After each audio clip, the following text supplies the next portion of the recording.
There is a Japanese word, 2 characters, that I learned on a Tuesday. By Saturday, 80% of everything I owned was gone.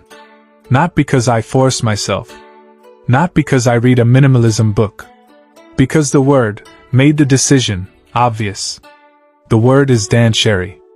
Most people translate it as declutter. Some translate it as letting go.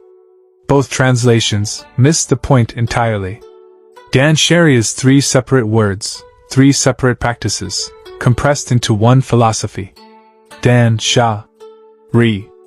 And when you understand what each one actually means, 80% of your possessions will volunteer to leave.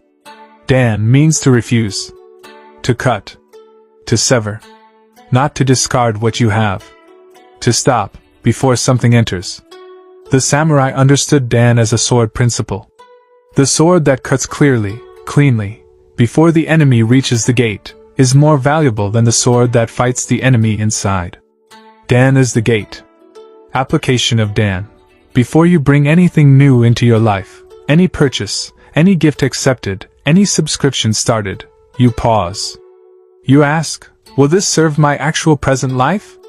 Not the life I plan to have. Not the person I intend to become. My actual present life, right now. Most things cannot answer yes. Dan stops them at the gate. Sha means discard. To release. To throw. But in Danshari, Sha is not about the object. Sha is about the relationship between you and the object. The question Sha asks is not, is this object useful? The question Sha asks is, who is the person keeping this object, and is that still who I am? The jacket kept for a version of yourself that hasn't arrived. The books kept to signal an intellect you haven't yet developed. The gifts kept not from love, but from obligation. Sha says, release the self that needed these. Not the object, the self. This is why Sha is not cleaning. It is honest autobiography. Ri means to detach. To separate. To become free. Ri is the most misunderstood stage. Most people think Ri means, stop caring about possessions. Become cold. Become ascetic.